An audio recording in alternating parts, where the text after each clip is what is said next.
안녕하세요. 진약사의 기도학교에 오신 여러분을 진심으로 환영합니다.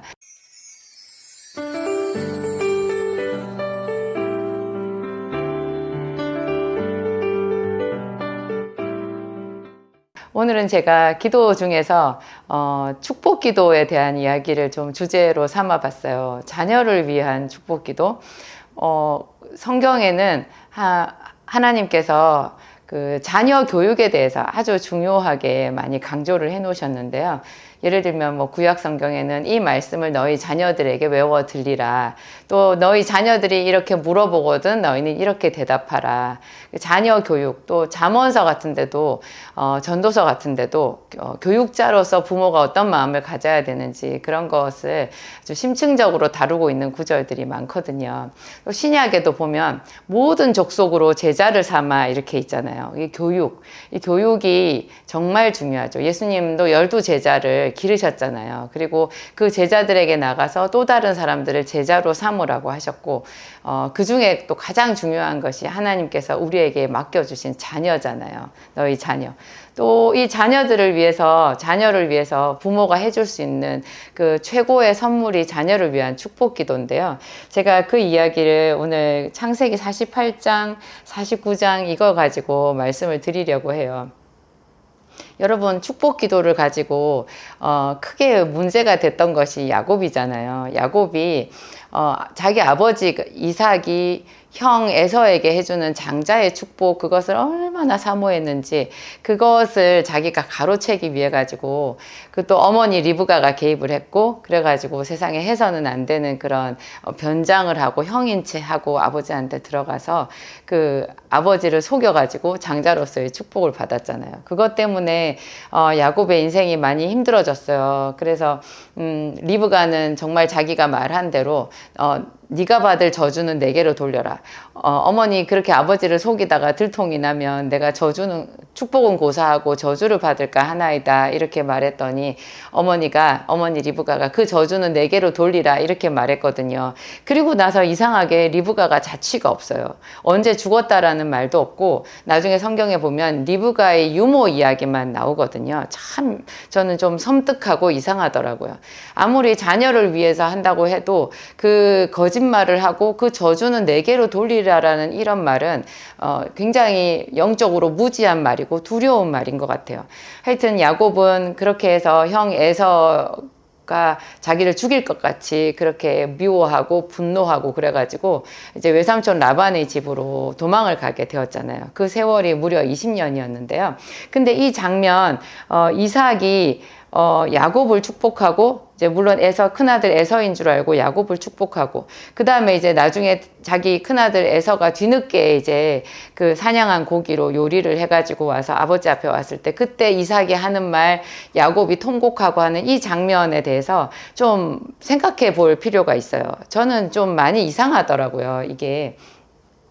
그때 그게 이제 창세기 27장에 나오는데요. 처음에 그 믿음의 사람인 이삭이 자기 아들 야곱을 에서인 줄 알고 끌어안았잖아요. 이렇게 끌어안으니까 야곱이 입고 있었던 에서의 옷, 야곱이 에서의 옷을 입고 들어갔으니까 그 옷에 에서의 향취가 난 거예요. 그 향취를 맡고서는 아버지가 크게 감동하면서 이제 축복을 하거든요. 이렇게 말해요.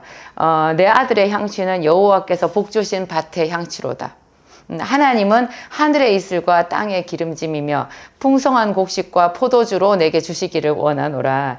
그리고 만민이 너를 섬기고 열국이 내게 굴복하리니 너는 내 형제들의 주가 되겠고, 그리고 너를 축복하는 자는 또 축복을 받을 것이고 너를 저주하는 자는 저주를 받을 것이다. 이런 그 축복 기도를 해주거든요.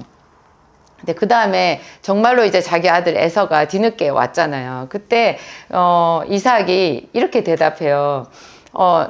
네 동생 야곱이 간교하게 너를 속이고 나를 속이고 네 축복을 가로챘다. 그래서 너에게는 줄 것이 없다 그래요. 줄 것이 없다. 저는 그 부분이 좀 이해가 안 되더라고요. 왜 줄 것이 없나. 세상이 얼마나 넓고 크고 근데 왜 야곱에게 모든 것을 주어서 에서에게 줄 것이 없다 그러나, 이 아버지 이삭의 말 때문에 사실 에서가 더 많이 분노한 거거든요. 그때 에서가 통곡하면서 자기 아버지에게 내게도 축복하소서, 아버지여 내게도 축복하소서, 왜 내게 줄 축복을 남겨두지 아니하셨나이까, 그렇게 말해요. 그때 이삭이 그에게 대답하기를, 너희 주소는 땅의 기름짐에서 멀고 너는 땅에 기름짐이 없다는 거예요. 그리고 너는 내리는 하늘 이슬에서도 멀 것이며. 이게 얼마나 기가 막힌 일이에요. 하늘 이슬, 그거 하늘에서 내리는 신령한 것, 때를 따라 비를 내려주시는 하나님의 손길, 뭐 공급하시는 하나님의 손길을 얘기하잖아요. 그런 것에서 너는 멀 거래요. 그리고 너는 칼을 믿고 생활하겠고, 내 아우를 섬길 것이며, 내가 매임을 벗을 때는 그 멍에를 내 목에서 떨쳐버리리라. 이거는 축복이 아니라 거의 뭐 확정된 그 척박한, 뭐 저주까지는 아니지만 척박한 그 운명을 그냥 확인시켜주는 그런 말이잖아요. 그러니까 이 말을 듣고 에서가 얼마나 분노를 했겠어요. 그런데 저는 제가 오랜 세월이 창세기를 읽으면서 이것이 하나님의 뜻이 아니라 이삭 자기 자신의 믿음의 분량이었구나, 이런 생각이 드는 거예요. 여러분, 자식을 축복하는 거요, 상당 부분 부모의 믿음의 분량이에요. 그런 게 있어요. 부모가 자식에게 대해서 자기 나름대로 잣대가 있거든요. 그래서 그 잣대에 따라서 얘는 잘 되겠구나, 얘는 하나님께 복을 받겠구나, 아니 얘는 어떻게 얘는 이래가지고 도대체 제대로 살기나 하겠어, 이렇게 물러 터져가지고 어디다 쓰겠어, 막 이런 생각을 하는 거예요. 그래가지고 자녀 교육을 시킬 때 너무 마음이 앞서서 예배보다도 학원을 더 많이 보내고, 그렇죠. 또 어떤 부모는 공부 잘하는 아들은 그 뭐 의사가 되고 변호사가 되고 뭐 훌륭한 정치가가 되고 과학자가 되고 이런 쪽으로 이렇게 마음이 가고, 공부 좀 못하고 못난 아들은 신학교 보낼까 뭐 이렇게 생각한다라는 우스갯소리도 있잖아요. 이 부모가 생각하는 그 자기의 틀이 있는 거예요. 프레임. 그 틀 안에서 세상에 자식을 위해서 훨씬 더 좋은 것을 구해줄 수도 있는데도, 기도하고 선포할 수 있는데도 믿음이 없어서 그걸 선포하지 못하는 거죠. 나중에 생각해 보세요. 여러분, 하나님이 정말 야곱만 축복해 주시고 야곱의 형이었던 에서는 정말 척박하게 살았나요? 저는 나중에 이스라엘 민족이 430년이 지난 다음에 그 모세가 이끄는 그 출애굽의 그 큰 비전을 따라서 광야로 나왔을 때요, 깜짝 놀라는 장면이 있었어요. 하나님께서 그 애굽 땅 고센 땅에서 이스라엘 후손들을 430년 동안 기르셨잖아요. 그런데 그런 것하고 상관없었던 에서의 후손들은 세일산에 가서 세일 거민을 다 쳐부수고 거기서 에돔 왕국을 건국하고 살았는데요. 이 에돔 사람들이 이스라엘 민족들보다 훨씬 더 체계화되어 있고 선진화되어 있는 그런 왕국을 이루고 산다라는 것을 제가 엿볼 수 있었어요. 출애굽기, 뭐 민수기 이런 것을 통해서. 그래서 참 이상한 거예요. 분명히 그 훨씬 전에 이삭이 자기 아들 에서를 축복해 줄 때는 이게 축복이라고 할 것도 없이 그냥 야곱이 속이고 모든 것을 다 가져가 버렸기 때문에 이삭에겐 에서에겐 줄 것이 없다고 얘기를 했는데요. 훨씬 시간이 지난 다음에 봤을 때 에서의 후손들이 이스라엘보다도 더 좋은 땅에 안정되게, 아직 이스라엘에는 왕도 없었을 때 에돔에는 왕도 있잖아요. 그래서 저는 깜짝 놀랐어요. 그래서 다시 이 부분을 또 읽고 했었을 때, 이것은 하나님의 뜻이라기보다는 아버지 이삭이 눈이 어두웠잖아요. 그리고 굉장히 노인들이 본래 좀 우울해요. 노인들이. 여러분 그거 아시죠? 그나마 예수를 믿는 노인들이 얼굴이 밝아요. 교회 권사님들, 장로님들 얼굴이 편안하시잖아요. 그것도 그 믿음의 분량을 훨씬 더 키워야 되는 거예요. 본래 나이 들면 다 전부 다 사람들이 우울해져요. 그래가지고 교회 젊은 청년들이나 젊은 집사님들이 무슨 사업하려 그러면 긍정적인 말로 비전을 제시하기보다는 뭐 안 될 거라는 소리를 하기가 더 쉬운 것이 나이 든 사람들의 한계거든요. 이삭이 그런 마음이지 않았을까. 그래서 저는 참 안타까운 거예요. 네 동생 야곱이 너를 속여서 이렇게 했지만, 그러면서도 에서에게 훨씬 더 큰 비전을 가지고 야곱 이상으로 에서를 축복해 줄 수 있었다. 그런 생각이 드는 거죠. 에서도 큰 민족을 이뤘어요. 그리고 에서의 그 땅은 하나님께서 이스라엘 민족에게 절대로 침범하지 못하게 그렇게 경계를 분명하게 해주셨거든요. 그런 부분을 우리가 모세오경에서 읽다 보면 와, 하나님의 스케일을 알 수 있는 거예요. 하나님은 에서가 육신에 속한 사람이었고 하나님의 제사장으로서는 합당하지 못했지만 그럼에도 불구하고 마치 이스마엘에게 아브라함의 또 다른 아들이었던 이스마엘에게 그도 한 민족을 이룰 것이라 이렇게 얘기해 주셨던 것처럼 이삭의 큰아들이었던 에서에게도 분명히 한 민족의 조상으로서 그 이삭이 상상할 수 없었던 그런 축복을 예비해 놓으셨고 그 복을 에서의 자손들이 다 누렸다라는 것을 알 수 있어요. 그래서 참 부모가 자식을 위해서 축복해 준다는 것, 이 부모가 그 순간만큼은 제사장적인 그런 권세와 위엄을 가지고 하나님 앞에 내 입을 넓게 열면서 기도할 수 있어야 되겠구나 이런 생각이 드는 거예요. 여러분 자녀의 미래에 대해서 하나님 앞에 더 큰 꿈을 가지고 구하세요. 내 자녀가 내가 보기에는 믿음도 없어 보이고 공부도 못하고 별로 소질도 없어 보이고 그래도 그 자녀가 어떻게 될지는 하나님 손 안에 있는 거예요. 계속해서 부모는 끝까지 좋은 대학을 못 가도 뭐 좋은 사람 만나서 결혼을 제대로 하지 못하는 것 같아도 계속해서 그 아들을 향해서 마지막 그 죽음의 순간까지 부모는 줄을 놓으면 안 되는 것 같고 믿음의 줄을 하나님 앞에 끊임없이 그 자녀를 위해서 축복하는 마음으로 비전을 품어야 된다라는 그런 생각이 드는 거예요. 그래서 이런 면에서 야곱은 자기 아버지 이삭보다도 훨씬 더 큰 믿음으로 믿음의 지경으로 자기 자식들을 축복하는 장면이 오늘 제가 말씀드리는 창세기 48장에 나와 있는 거예요. 48장, 49장에.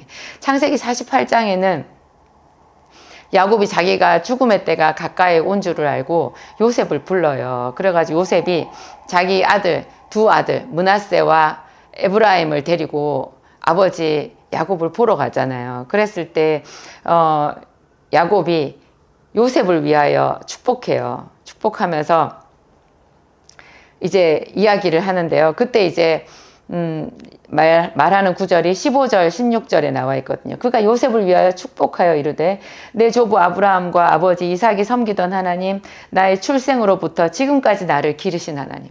이게 야곱의 신앙 고백이거든요. 하나님, 그 크신 하나님, 내 조부 아브라함의 하나님, 이삭의 하나님, 내 출생으로부터 지금까지 나를 기르신 하나님.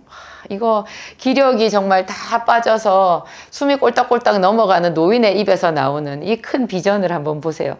나를 모든 환난에서 건지신 여호와의 사자께서 이 아이들에게 복을 주시오며 이들로 내 이름과 내 조상 아브라함과 이삭의 이름으로 칭하게 하시오며 이들이 세상에서 번식되게 하시기를 원하나이다. 이때 벌써 이 아이들이라고 하면 요셉의 두 아들 므낫세와 에브라임을 두고 하는 말이거든요. 정말 야곱은 요셉을 사랑했던 것 같아요. 그래서 죽을 때 물론 요셉이 먼저 자기 아버지 야곱을 찾아간 것도 있지만 야곱은 그냥 그 자리에서 그 요셉의 두 아들을 끌어안고 이 너의 두 아들이 내 아들이다 이렇게 말해요. 여러분 이것은 상속에 대한 중요한 법적인 의미를 이해해야 되는데요. 본래 우리나라에서도 상속을 할 때 자식에게 주는 상속분이 있고 손자에게 주는 상속분이 있어요. 만약에 내가 자식이 있는데 그 자식이 나보다 먼저 죽잖아요. 그러면 그 손자들한테 상속이 내려가거든요. 하여튼 그런 비슷한 상속에 대해서 좀 중요한 우리가 공부를 해야 되는 게 있는데 여기서 야곱이 네 요셉의 아들이 너의 아들이 아니라 나의 아들이다라고 말하는 것은 참 중대한 의미가 있어요. 요셉을 통해서 그 아들에게 몫이 내려가면요. 요셉은 12분의 1을 받잖아요. 12아들들 중에 한 명이니까 12분의 1을 받고 그 두 아들은 요셉이 받은 것을 다시 반반씩 받으니까 야곱의 몫에서 기준으로 보면 24분의 1씩을 받는 거예요. 그런데 야곱이 여기서 요셉 너의 아들이 내 아들이라고 했잖아요. 그러니까 요셉의 두 아들들은 요셉을 거치지 않고 야곱에게서 바로 받기 때문에 24분의 1이 아니라 훨씬 더 큰 몫을 받는 거예요. 최소한 12분의 1 정도를 각각 그 몫을 받는다라는 그런 의미가 있어요. 12분의 1 내지는 13분의 1을 받는 거예요. 그러니까 24분의 1보다 훨씬 큰 몫이고요. 그리고 이 부분에서 보면 야곱이 다른 아들들 하나도 얘기하지 않고 마치 장자를 축복해 주는 것 같이 온전하게 요셉의 두 아들들한테 지금 축복을 해주고 있는 거예요. 그래서 12분의 1, 13분의 1이 아니라 거의 그냥 야곱의 장자의 몫으로 온전한 몫을 지금 받는 거다라고 생각하면 되는 거죠. 이런 부분에 있어서 야곱이 자기 아버지 이삭보다도 훨씬 더 믿음이 크다라는 생각이 들더라고요. 아버지 이삭은 야곱이 에서인 줄 알고 축복을 해주고는 정작 큰아들 에서에겐 줄 것이 없다 이렇게 말했잖아요. 그런데 야곱은 이삭이 이해하고 있었던 하나님보다도 훨씬 더 큰 하나님을 알았어요. 그래가지고 요셉의 두 아들들을 자기 아들들이라고 하면서 큰 몫을 주었을 뿐만 아니라 그 몫을 또 뭐라고 하는가가 굉장히 중요한데요. 이게 48장 21절 22절에 나와 있어요. 제가 읽어볼게요. 이스라엘이 요셉에게 또 이르되, 야곱이 요셉에게 또 이르되, 나는 죽으나 하나님이 너희와 함께 계셔서 너희를 인도하여 너희 조상의 땅으로 돌아가게 하시려니와. 멋있죠. 자기는 지금 죽는데요. 자기가 목숨처럼 아꼈던 그 가나안 땅을 한 번도 잊어본 적이 없는 거예요, 야곱은. 너희 조상이 하나님이 너희를 반드시 인도해서 그 가나안 땅으로 가게 해주실 것이다. 그러면서 내가 너에게는 내 형제보다 세겜 땅을 더 주었나니. 세겜 땅을 더 주었나니. 이는 내가 내 칼과 활로 아모리 족속의 손에서 빼앗은 것이니라. 되게 특이한 구절이 있어요. 내 칼과 내 활로. 야곱이 언제 칼을 찬 적이 있었어요? 활을 쏜 적이 있었어요? 그런데 여기서 야곱은 죽어가면서 이 말을 하는 거예요. 내 칼과 내 활로 아모리 족속의 손에서 빼앗은 땅이 있다라는 거예요. 세겜 땅이라는 거예요. 이 세겜 땅을 성경에서 또 다른 각주에 보면은 몫을 더 주었다라는 그런 뜻으로도 해석을 하고요. 또 실제로 세겜 땅을 말한다고도 얘기할 수 있어요. 야곱이 자기 할아버지 아브라함이 그 땅을 샀잖아요. 그 묘지를 샀잖아요. 그랬던 것처럼 자기 그 아모리 족속에게서 아브라함이 산 묘지가 있었잖아요. 그 묘지에 자기와 자기 아내와 야곱도 나중에 거기에 묻히잖아요. 레아도 거기에 묻히고. 그런데 그거 말고 야곱이 또 돈을 주고 산 땅이 있었는데 그게 바로 세겜 땅이었어요. 세겜 땅, 그 세겜의 추장 하몰에게서 돈을 주고 자기 장막칠 밭을 산 땅이 있었잖아요. 그 땅을 정말로 나중에 이스라엘이 이제 출애굽을 해가지고 여호수아를 통해서 가나안 땅을 정복할 때요. 정확하게 이 세겜 땅을 요셉 지파가 가져요. 에브라임 지파가 이 세겜 땅을 취하거든요. 이 야곱이 여기서 내 칼과 내 활로 세겜 땅을 너에게 주었다라고 말한 그대로 그 세겜 땅이 요셉 지파 중에서도 딱 에브라임 지파에게 이 땅이 들어가는 거 정말 기가 막힌 거예요. 야곱은 믿음으로 이렇게 말한 거거든요. 믿음으로 자기 칼과 자기 활로 세겜 땅을 너에게 주었다라고 말했는데 그것을 그대로 에브라임이 이 땅을 차지했다라는 거 여러분 놀랍지 않으세요? 이것은 그대로 야곱의 믿음이었고 예언적인 축복의 기도였던 거예요. 우리가 우리 자식에게 축복을 해줄 때도요, 참 이런 믿음이 진짜 필요한 것 같아요. 우리가 믿음으로 세상을 취하잖아요. 여러분 부모의 믿음으로 자식에게 축복해 주는 거거든요. 내 믿음이 정말 작으면 해줄게 기껏 학원 보내고 시집장가 보내주고 좋은 대학 보내주고 그게 잘 되게 좋은 직장 들어가게 그게 안 될까봐 시험에 떨어질까봐 안달복달 이거밖에 안 돼요. 그런데 부모 믿음이 크면요, 애가 좋은 대학을 혹시 못 들어가더라도 훨씬 더 큰 축복을 주실 하나님을 바라보고 정말 나중에 아버지로서 그 죽음을 눈앞에 두면서까지도 이렇게 마음으로 내 칼과 내 활로 내 믿음의 분량으로 너를 축복하노라 하면서 축복해주고 그것이 야곱이 죽은 다음에 자식에게 이루어진 것처럼 우리가 죽은 다음에 우리 자식에게 그 장대한 하나님의 축복이 이루어지는 그런 놀라운 일을 경험할 수 있는 거죠. 여러분, 우리의 인생이 언제가 가장 황금기던가요? 대학에 들어갈 때 그것이 어떤 결정의 뭔가가 되던가요? 저는 제가 중앙대학교 약대를 들어갔을 때 제일 캄캄했었거든요. 요즘에는 뭐 약대만 들어가도 잘 되었다고 말하는가 모르겠는데 사실 그렇지 않고요. 우리 인생의 황금기는 50, 60, 70 이렇게 되었을 때인 것 같아요. 내 자식이 50, 60, 70 되었을 때 보통 부모는 거의 호호 노인이든지 아니면 돌아가셨거든요. 그러니까 정말 부모의 그 믿음의 분량이 커야지 자식에게 제대로 축복해 줄 수 있다, 그런 생각이 들어요. 확실히 그런 생각이 들어요. 여러분들은 어떠세요?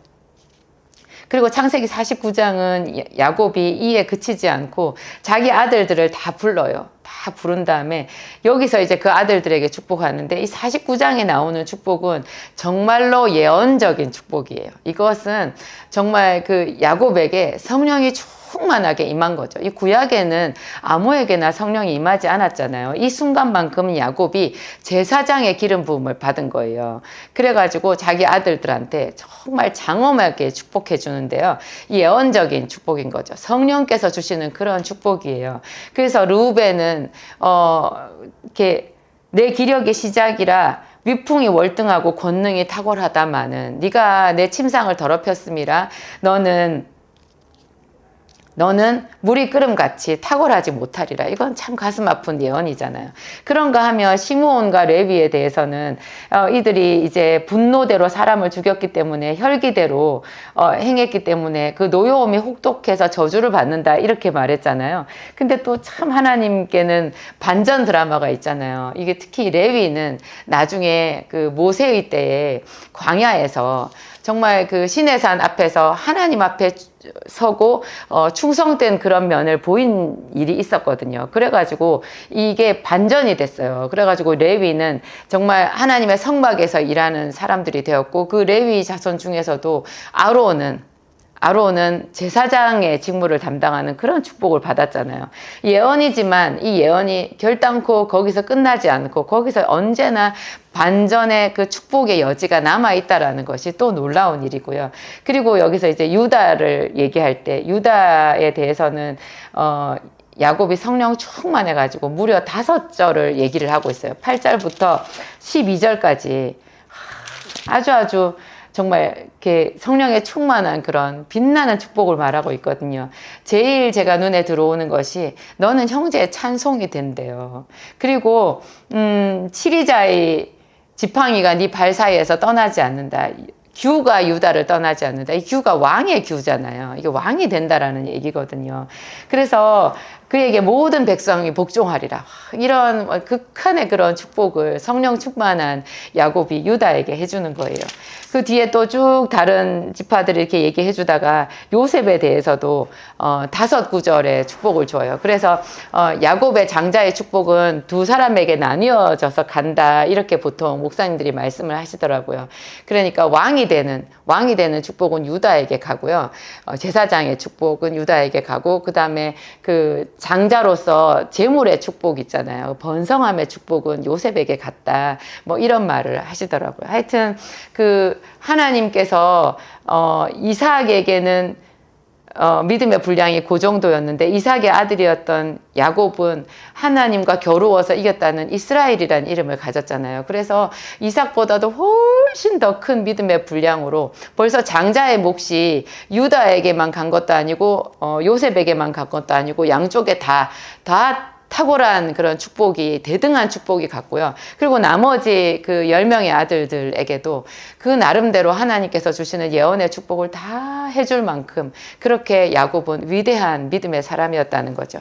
히브리서 11장에 보면요, 그 믿음의 사람들의 이야기가 나오잖아요. 그때 야곱에 대해서 그 히브리서 기자가 말을 할 때는 믿음으로 그 지팡이 머리에 의지해서 요셉의 2 아들들에게 축복했다, 이렇게 나와요. 그러니까 그 믿음에 대해서 말했던 히브리서 기자가 그런 성경의 관점에서 보았을 때는요, 야곱의 믿음이 가장 초절정기에 이르고 가장 아름답고 하나님 보시기에 정말 만족스러웠을 때가 죽어가는 이 시점이었다라는 거예요. 요셉의 두 아들에게 아모리 족속에게서 내 칼과 활로 빼앗은 것이다라고 하면서 세겜성을 주는 그 부분, 그리고 또 49장에 그 12아들들에게 고루고루 예언적인 축복을 해주는 이 장면이 가장 그 믿음의 절정에 있었던 그런 부분이었다라는 거죠. 저는 그런 해석을 히브리서 11장에서 보았을 때 제 마음이 더욱 뜨거워졌어요. 제가 앞으로 더 많이 성장하겠구나. 내가 다 큰 게 아니라 나도 어린아이가 어린 감람나무가 성장하는 것처럼 지금도 여기서 내가 죽을 때까지 더 믿음이 성장해서 더 많은 사람들을 축복하고 어떤 영향력을 미치고 하나님 나라를 확장하는 그런 일꾼으로서 여지가 남아있구나. 그런 생각이 들어서 아주 기쁘고 행복했던 생각이 들어요. 여러분, 우리가 우리 것에만 만족할 때는, 우리 것만 구하고 이렇게 할 때는 성장의 여력이 별로 없어요. 그런데 내가 힘 닿지 않지만 더 애를 쓰고 노력해서 자식에게 뭔가 더 주려고 하고 교회에 뭔가 끼치려고 하고 힘을 다해 헌신하려고 분량이 부족하지만 더 이렇게 몸부림치며 애를 쓸 때 있죠. 거기서 하나님께서 주시는 더 큰 은혜를, 확장되는 은혜를 체험할 수 있다라는 그런 생각이 들어요. 기도하겠습니다. 하나님, 거룩하신 하나님 감사합니다. 크신 하나님 감사합니다. 야곱은 어찌 그리 믿음이 큰 사람이었는지요. 하나님 우리 아버지, 그는 가뭄이 졌어도, 그렇게 혹독한 기근이 왔어도 자기 할아버지나 아버지처럼 남방으로 내려가지 아니하였고 가나안 땅을 목숨처럼 지켰던 그런 사람이었습니다. 하나님, 요셉을 국무총리로 세워주셔서 하나님 그에게 내려가라고 주께서 브엘세바에서 말씀하셨을 때 비로소 야곱이 하나님을 믿고 애굽 땅으로 내려갔는데, 그래서 그런지 야곱은 어찌 그렇게 믿음이 큰지 그의 마지막 인생의 말로의 자식들을 향해서 이렇게 큰 믿음의 고백, 축복의 기도를 해주었다라는 것을 오늘 배웠습니다. 하나님 감사합니다. 이 장엄한 믿음의 파노라마 같은 기도를 우리가 배웁니다. 하나님 우리 아버지, 우리의 믿음의 분량을 키워주시옵소서. 성령 하나님, 야곱에게 임하셨던 것보다 더욱 강하게 우리에게 임하사 하나님 이 성령의 시대에 자식들을 축복하고 교회 청년들을 축복하고 하나님 믿음의 불모지를 향해서도 축복할 수 있는 그런 마음을 우리에게 주시옵소서. 하나님 우리 마음을 넓혀 주시옵소서. 우리 눈앞에 있는 것만 바라보다가 얼마나 우리가 낮아지고 작아져서 하나님 앞에 눈물만 흘릴 때가 많았는지요. 우리 아버지여, 우리 믿음의 허리를 동이고 하나님 굳세게 서서 떨리는 무릎을 강건하게 해주는 그런 세우는 자가 되고 싶습니다. 하나님 오시옵소서. 우리에게 제사장적인 기름 부음을 주시옵소서. 우리 모든 믿음의 사람들이 다 왕같은 제사장이 되어서 하나님 세우는 자가 되고 하나님 넓히는 자가 되고 하나님 믿음으로 선포하는 그런 사람이 되기를 소원합니다. 하나님 오시옵소서. 우리에게 오시옵소서. 우리의 마음을 넉넉하게 하나님 기름 부으시고 부드럽게 해주시고 하나님 우리 아버지 단 열매를 풍성하게 맺어서 많은 사람들 나누어주고 꾸어주는 축복의 통로가 되게 하여 주옵소서. 감사하오며 예수님 이름으로 기도합니다. 아멘.